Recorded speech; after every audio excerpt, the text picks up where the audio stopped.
Թեկունում դրա համար։ Վարդանյան երեկոացիկ Մինասյանն ասել էր, որ նաև գլխավոր դատախազին են հրավիրելու ոչ միայն այս նախագծի հետ կապված, այլ նաև լսումներին։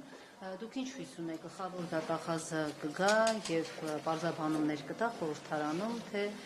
եւ պատասխանել են արդեն ձեզ, թե ոչ, լսումների համար 26 կապված այս պահին դեռ ինֆորմացիա չունեմ, հրավերը այո կլինի, բայց ինքս սա իմ անձնական կարծիքն է, այսպես որևէ հույս չունեմ, որ գլխավոր դատախազը ներկա կլինի լսումներին եւ կտա պարզաբանումներ, որովհետեւ գլխավոր դատախազը ըստ էության մեկ անգամ արդեն եղավ ազգային ժողովում, երբ միջնորդություններ ներկայացնում անձեռնխելիությունից զրկելու եւ խափանման միջոց կիրառելու հետ կապված եւ այդ ամբիոնից ներկայացրեց խեղաթյուրված ինֆորմացիա եւ չեմ հավատում, որ հաջորդ, այսինքն այս լսումների ընթացքում գալու է որպեսզի շտկի իր կողմից ներկայացված խեղաթյուրված ինֆորմացիան։ Լսումներին իհարկե հրավիրելու ենք նաեւ միջազգային կառույցների ներկայացուցիչների, որովհետեւ տարօրինակ կերպով միջազգային կառույցները շատ իներտ են այսօր Հայաստանի Հանրապետությունում տեղի ունեցող ժողովրդավարության դեմ ոտնձգություններին, այնպես որ սպասենք պատասխաններին։ Այս հայտարարության հիմնական ինչ է հիմքում դրել, այսինքն ինչ խնդիրներ կան քաղաքաբանտարկյալների հետ կապված կոնկրետ թվեր եւ այլն, եւ հիմնական ինչ հարց է։ Հայտարարության մեջ ուրեմն արծարծվում է քաղաքաբանտարկյալների խնդիրը, ինչպես նաև իրավական համակարգի հետ կապված բացթողումները, որոնք բերում են անձանց քաղաքաբանտարկյալ ճանաչելու կարգավիճակին։ Թվերը պետք է հայտարարության մեջ այսպես կոնկրետ թվեր չենք նշել, որովհետև այդ թվերը պարբերաբար փոփոխվում են, մինչև հայտարարությունը պատրաստելը, օրինակ, դեռ կալանավորված չէին Վազգեն Սաղաթելյանը եւ Նարեկ Սամսոնյանը, հետեւաբար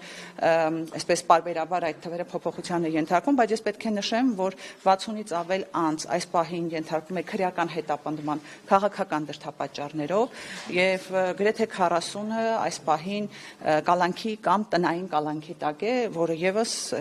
խափանման միջոց է եւ ազատության սահմանափակում։ Տիկին Վարդանյան, երեք տեսեք խափանման միջոցներ բավականին փոխվեցին Դավիթ Գալստյանի դեպքում, Արա Ռոստոմյանի դեպքում, այսինքն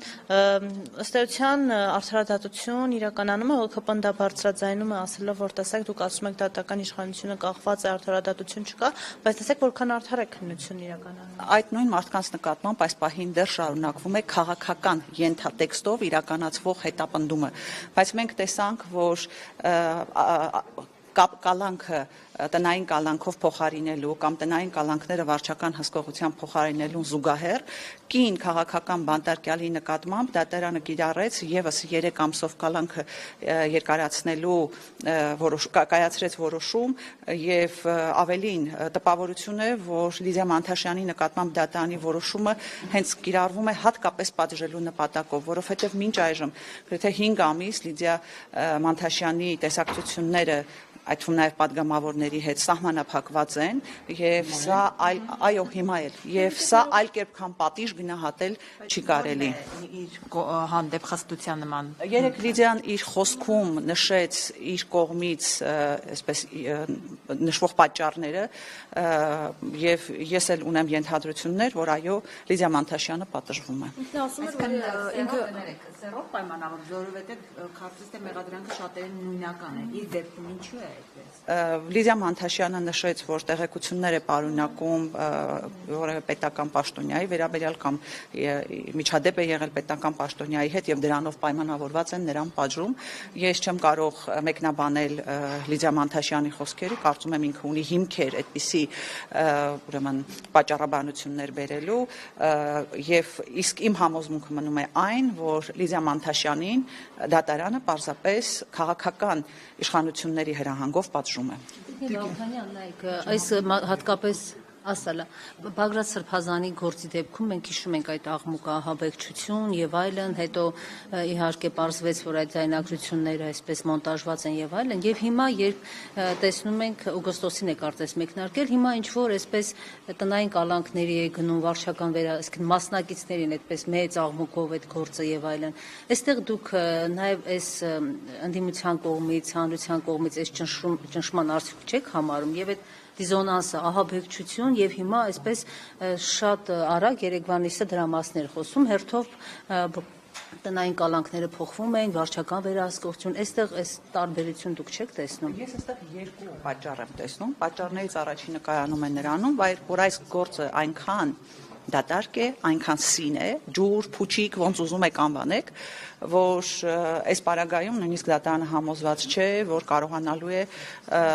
այսպես ապացույցները բավարար են լինելու որոշում կայացնելու համար, դա իմ գնահատականն է եւ հաջորդը իհարկե հանրային դժգոհությունը, հանրային ճնշումը իր արդյունքը տալիս է, բայց եկեք չմոռանանք, խափանման միջոցները փոփոխվում են, ոմանց նկատմամբ կալանքը փոխվում է եւ դառնում է տնային կալանք, մյուսներին վարչական հսկողություն, բայց քրեական հետապնդումը այս անձանց նկատմամբ շարունակվում է։ Այսինքն այս մարդիկ ստիպված են մասնակցել մի դատավարական ֆարսի, որը իրավական որևէ հիմնավորում չունի։ Տիկին Վարդանյան, կան այսպիսի մեկնաբանություններ, ասում են ընդդիմությունը, որը կարծում է հիմա Փաշինյանի իշխանությունը մարդկանց քաղաքական հայացքների պատճառով է բանդարկում եւ իրենք էլ հետեւողականորեն բարձրաձայնում են այդ մասին, ասում են արդյոք պատրաստ են նրանք այս հարցը առավել արդյունավետ առաջ տանելու համար ընդունեն եւ ներողություն խնդրեն, որ օրինակ նաեւ նախկինների օրոք են եղել քաղբանտարկյալներ, հարցս հետեւյալն է, Հայաստան դաշինքը պատրաստ է քաղաքական գնահատական տալ, որ Ռոբերտ Քոչարյանի օրոք եւս եղել են քաղբանտարկյալներ։ Ես հարցին այսպես պետք է պատասխանեմ, եթե դուք հետևել եք իմ գործունեությանը, մինչև 2018 թվականը եւ 2018 թվականից հետո պետք է ֆիքսած լինեք, որ մինչև 2018 թվականը ես էլի բարձրացրել եմ քաղբանտարկյալների խնդիրը, այսինքն այն, որ Հայաստանում տարբեր իշխանությունների ժամանակ եղել են քաղբանտարկյալներ, դա անհերքելի է, բայց եկեք ընդունենք, որ 2018 թվականին այս իշխանությունները եկան նաեւ այն խոստումներով, որ Հայաստանի Հանրապետությունում պետք է լինի արդարություն, Հայաստանի Հանրապետությունում պետք է լինի արդար եւ անկախ դատական համակարգ եւ 7 տարվա ընթացքում մենք տեսանք ճիշտ հակառակը։ Այդ թվում նաեւ պարոն Քոչարյանի իշխանության օրոք են եղել քաղբանտարկյալներ։ Ես պատասխանեցի ձեր հարցին։ Ես կխնդրեմ հստակեցնել այդ թվում նաեւ պարոն։ Իսկ ինչու իմ հարցին չեք ուզում պատասխանել։ Ես պատասխանեցի ձեր հարցին։ Ես հարցս հետեւյալն արդյոք պարոն Քոչարյանը։ Ես պետք է նորից պետք է կրկնեմ։ Եթե հետևել եք իմ գործողություններին, դուք տեսել եք, որ այդ դեպքում խնդրում եմ բացեք նախորդ իմ հայտարարությունները եւ ես խնդրում եմ բացեք իմ նախորդ հայտարարությունները, որոնք եղել են մինչև 2018 թվականը եւ հետևեք այդ հայտարարություններին։ Քաղաքական ուժի թիմում շնորհակալություն եմ խնդրում, ես պատրաստվում եմ արդեն զեկույց ներկայացնելու։ Քաղաքականների ոճով հրաժարվում հարցերից։ Հարցին պատասխանեցի ախր։